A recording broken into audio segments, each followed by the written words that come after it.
Gratitude and mindfulness. How appreciating the present can transform your outlook on life. The gift of now, the chase.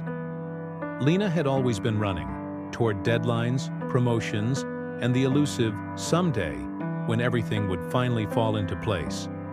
She lived in a blur of schedules and to-do lists, her mind constantly fixated on the next achievement. One evening, as she rushed through the park, her phone buzzing with emails, she nearly tripped over a small wooden cart. An old man with kind, crinkled eyes steadied her. "Careful, miss," he said in a voice like warm honey. "The world won't disappear if you slow down." Annoyed but embarrassed, Lena muttered an apology and tried to step around him. But the man, Mr. Rossi, as she'd later learn, held out a sprig of fresh lavender. "For you," he said.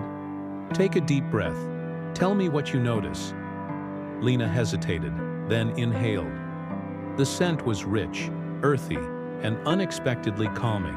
For the first time in months, she became aware of her surroundings.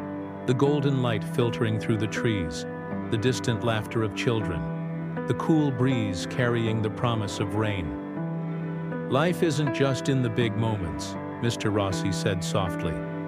"It's in the spaces between." The awakening. That encounter lingered in Lena's mind. The next morning, instead of gulping her coffee while scrolling through emails, she paused. She noticed the warmth of the mug in her hands, the bittersweet aroma, the way sunlight spilled across her kitchen table like liquid gold. She started small, a minute of silence before work, really tasting her food instead of eating mindlessly, listening to the hum of the city as if it were music. At first, it felt forced, but slowly, something shifted. The one evening, she watched the sunset from her balcony, mesmerized by the way the sky blazed pink and orange. A thought struck her. How many of these have I missed? Ripple effect. Lena began keeping a gratitude journal. At first, she struggled to find things to write, but soon the pages filled.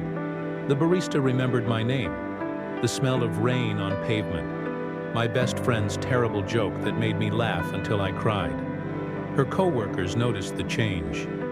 "You seem lighter," one remarked. Lena smiled. She was lighter.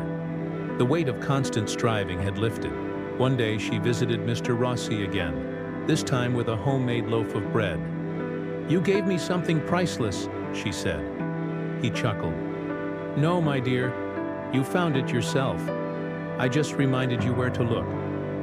The transformation. Years later, Lena stood on a small stage, addressing a crowd as a mindfulness coach. "We think happiness is something we achieve," she said. "But it's something we choose. Every day." She held up a single sunflower, the same kind she'd once given Mr. Rossi. "This flower will wilt in a week, but its beauty isn't diminished by its impermanence. In fact, that's what makes it precious." After the talk, a young woman approached her, looking just as frazzled as Lena once had. "How do I start?" she asked. Lena smiled and handed her a sprig of lavender. "Breathe." Epilogue. The ever-present gift. Lena never stopped chasing dreams, but now she savored the journey. She found joy in the rhythm of her breath, the sound of rain, the way her cat curled up beside her at night. Happiness hadn't been waiting in the future. It had been there all along, hidden in plain sight. Moral. Gratitude transforms the ordinary into the extraordinary. The present moment isn't just a stepping stone, it's the destination.